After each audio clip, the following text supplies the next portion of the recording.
mau sarjana ekonomi, sarjana pendidikan, sarjana apapun itu, kalau kamu mau jadi petani mulia urip.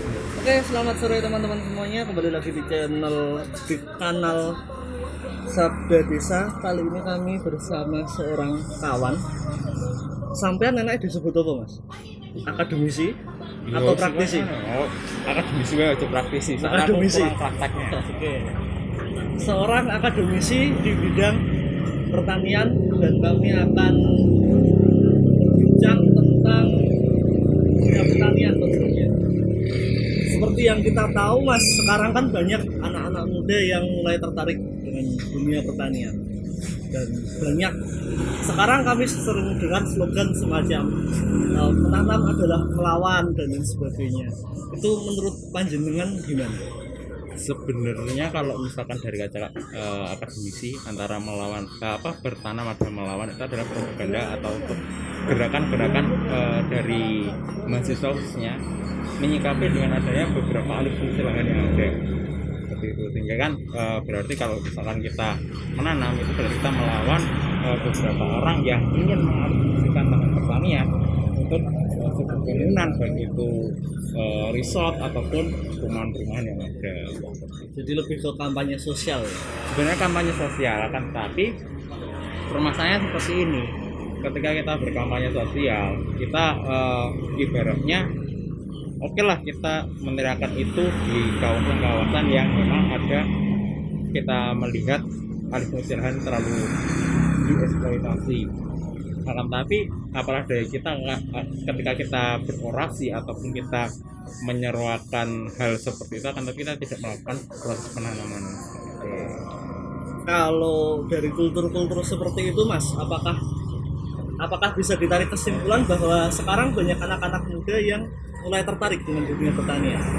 Sebenarnya track record ya, kalau misalkan sekarang ini hampir banyak kalangan-kalangan muda khususnya dari lulusan SMA yang mulai tertarik untuk ke bidang pertanian, misalkan kuliah studi lanjut ke bidang pertanian, baik itu pertanian tanaman pangan, hortikultura dan lain-lain. Seperti itu justru menjadi angin segar, bahwasanya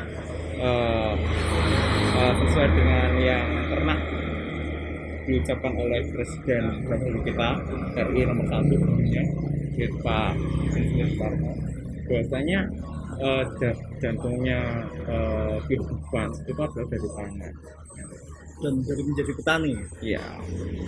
Tapi kalau menilik sekarang kayaknya ya mudah-mudahan jangan sampai terlambat sih. Kalau menurut saya mudah-mudahan jangan terlambat, sehingga nanti masih banyak sekali lahan-lahan yang bisa kita manfaatkan untuk melakukan budidaya pertanian itu, khususnya untuk tanaman pangan. Karena tidak kita pungkiri bahwasanya mayoritas penduduk kita kan konsumsinya pangan semua, Mas. Iya.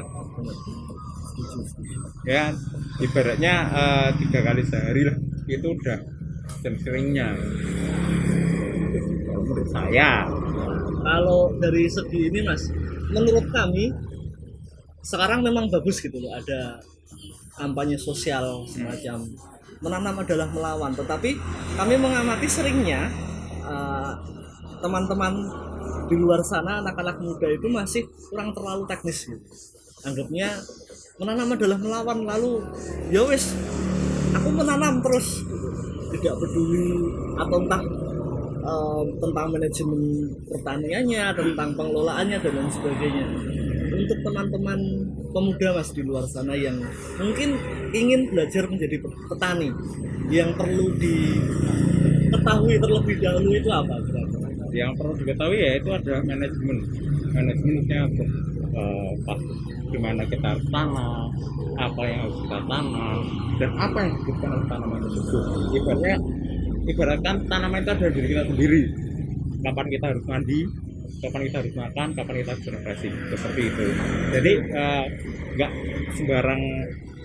sembarangan orang itu ada yang bilang bahwasanya menanam harus merawat, ya itu benar. Tapi kalau misalkan kita hanya menanam dan merawat tanpa tahu teknisnya, perawatan tanaman ini seperti apa toh, nggak tahu rawatnya gimana. Benar, karena pas masing-masing tanaman itu ibaratnya ya masing-masing personal manusia yang ada di sini punya karakter masing-masing. Benar, misalkan masnya suka rokok. Saya nggak suka ngerokok.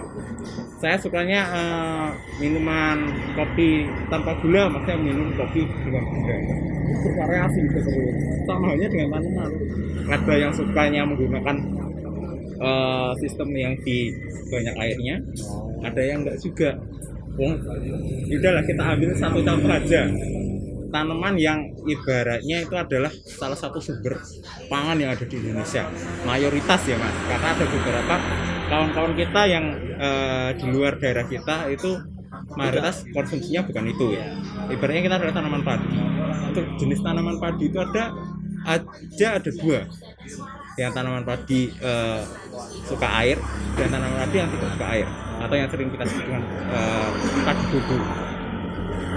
Jadi saya tekankan lagi bahwasanya padi itu bukan tanaman yang tanaman air, tapi tanaman yang membutuhkan banyak air.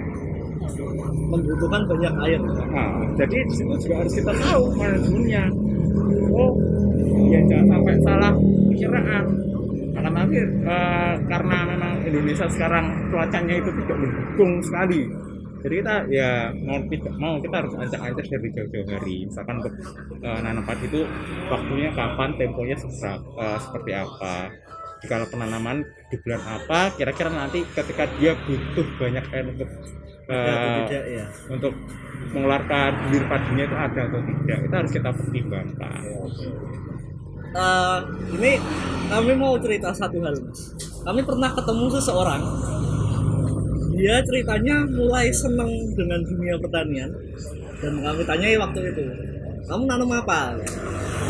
Dan dia jawab, aku di rumah nanam tomat sama cabai. Aku tanyakan, kenapa kok menanam itu, kok cabai sama tomat? Ya karena aku suka itu, aku suka dua sayuran itu, aku suka cabai dan aku suka tomat, makanya aku memilih menanam itu. Nah, menurut sampean pertimbangannya mas, kalau ada seseorang yang ingin belajar dunia pertanian, memilih tanaman yang mau ditanam itu dari segi apa aja? Apakah keuntungan atau kesukaan pribadi atau apa? Pertama itu bukan masalah anusnya. Kalau saya metode perawatan yang paling mudah itu apa? Yang perlu diketahui gitu. Jadi kalau misalkan kita masih ibaratnya basic kita belum ada nih di bidang pertanian, misalkan teman-teman yang saat ini kan juga dalam kondisi lagi pandemi, nggak ada kegiatan di kampung, daripada di rumah tidak bisa keluar apapun, waktu bisa kita gunakan untuk menanam.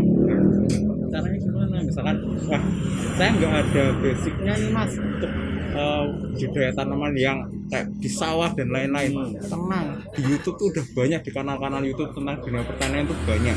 Baik itu nanti mau pakai sistem hidroponik ataupun yang konvensional kita menggunakan polybag. Itu akan lebih menguntungkan kita juga. Yang pertama kita tahu bagaimana susahnya merawat tanaman tersebut. Sehingga ketika nanti ibaratnya mohon maaf nih, terkadang ada teman-teman yang dalam bahasa Jawanya kemenyek, disayurkan orang tuanya mau, saya pengennya yang ini itu. Jadi biar dia bisa menghargai bagaimana sih petani tanaman itu merawat tanaman tersebut sehingga bisa tersaji di hadapan kita ketika sarapan ataupun ketika makan siang ataupun makan malam. Jadi intinya tuh cari yang perawatannya mudah. Ya. Yang kedua, kira-kira teman-teman ini sering beraktivitas di luar atau tidak. Kalau misalkan teman-teman kegiatannya sering di luar, carilah tanaman yang tidak membutuhkan banyak air, sehingga kita ibaratnya kalau lupa nyiram itu masih bisa bertahan ya gitu. Tapi jangan sampai aman. Itu masih mending kayak gitu loh. Intinya cari yang kira-kira yang paling sesimpel mungkin, dan kita bisa mulai belajar dari bagaimana sih cara penyemaiannya, pindah tanahnya seperti apa, media yang kita gunakan seperti apa. Tidak serta merta tanah itu ya udah tak tanam di tanah pasti hidup, dia hidup.